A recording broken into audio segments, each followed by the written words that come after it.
According to the Bible, the mercy seat was the gold lid with its two cherubs beaten out of the ends of it to form a covering over the Ark of the Covenant. This was connected with the rituals of the Day of Atonement, where God did appear. The term also appears in later Jewish sources, and twice in the New Testament, from where it has significance in Christian theology. The English phrase mercy seat is a translation of the Hebrew kapporeth and its Greek hilasterion by William Tyndale, influenced by the German word Gnadenstuhl as in the Luther Bible, Gnadenstuhl, literally meaning seat of grace. Etymology. Though kapporeth is probably derived from kapha, which is often considered to mean cover, the literal meaning of kapha is wipe out, implying that kapporeth means thing of wiping out, thing of cleansing. The cognate Arabic term kafarat is used in modern legal contexts to refer to any mechanism of rectifying illegality. For example, the freeing of a slave after the slave has suffered shocking circumstances could be considered as a kafarat. Similarly, hilasterion etymologically means thing for propitiation, with Hesychius writing that a synonym of hilasterion was thing for catharsis, while the Vulgate translates it as propitiatorium. Thus, it is unclear whether the kapporeth was the lid of the ark, or merely sat on top of the ark, possibly with the ark having a cover beneath it. In the Hebrew Bible, the Hebrew term, covering, occurs 27 times in the Masoretic text of the Hebrew Bible, all of them relating to this particular item on the Ark of the Covenant.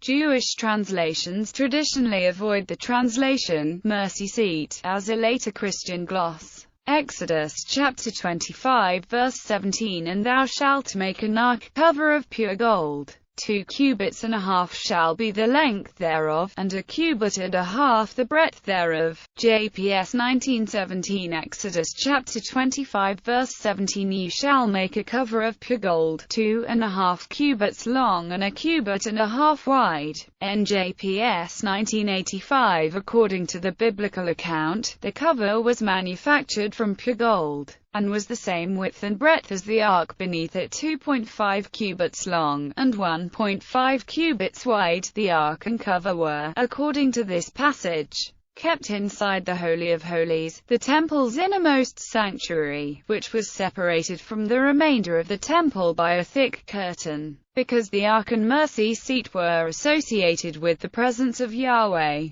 The account also states that 2 golden statues of cherubim were placed at each end of the cover, facing one another and the cover, with their wings spread in order to enclose the cover. According to the books of Samuel, these cherubim together formed a seat for Yahweh. Although a literal interpretation of the book of Exodus would conclude that the mercy seat, along with the remainder of the ark, was constructed according to the commands of Yahweh at the time of Moses. Textual scholars regard the passages referring to its construction as originating from the priestly source, which they date to the 7th century BC. According to the biblical directions, the Holy of Holies could only be entered on the Day of Atonement, and even then could only be entered by the Jewish high priest, who was covenanted to do so in order to sprinkle the blood of a sacrificial bull onto the mercy seat, as an atonement for himself and his family. The other priests, the tabernacle, and the people of Israel. The directions specify that incense was first burnt in the Holy of Holies so that a cloud rose up and appeared above the cover of the ark. Some biblical scholars regard this ritual as an evolution from the simpler sin offering for the first day of the 7th month, given in the book of Ezekiel, though the Masoretic text renders this as the 7th day of the month, the Septuagint has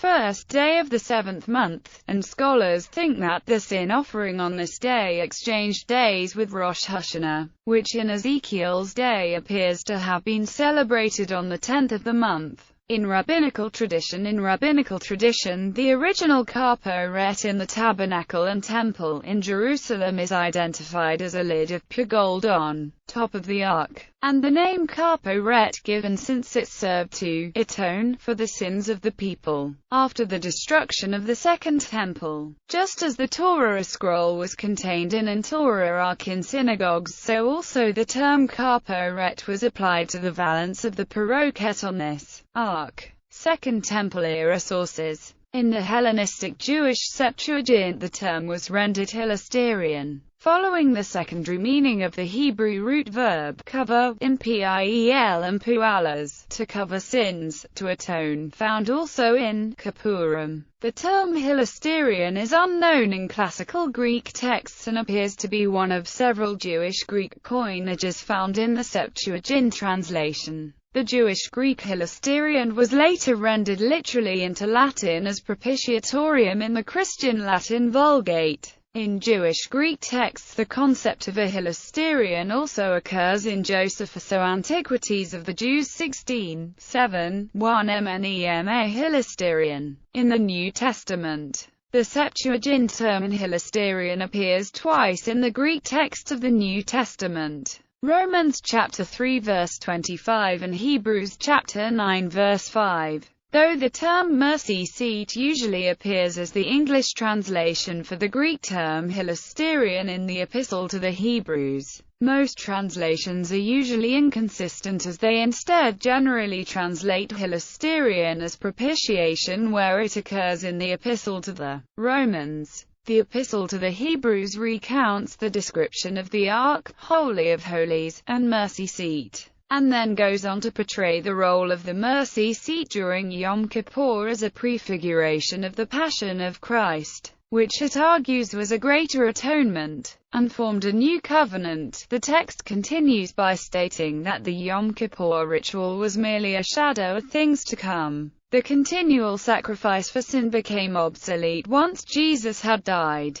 This is the whole thrust of Hebrews ch. 10, but is especially clearly stated in v. 11-14. The Epistle to the Romans states that Jesus was sent by God as a propitiation, while, perhaps in a reflection on Ezekiel's atonement ceremony, the second Epistle to the Corinthians argues that Jesus had become a sin offering. In Christian tradition, the first English Bible, translated from Latin 1382, renders the term a propitiatory, following the Vulgate propitiatorium, and in the first occurrence, Exodus chapter 25 verse 17, also inserts an unbracketed gloss, that is a table hiling the ark. Hiling is Middle English for covering. Exodus chapter 25 verse 17, and thou shalt make a propitiatory of clenister gold, that is a table halinger the ark, the length if theref shall hold a 2 cubitus, and in half, the broodnesser shall hold a cubit and half. Wycliffe 1382. The term propitiatory was also used by J.M. Powers Smith, a Protestant, in the Complete Bible, an American translation, published in 1939.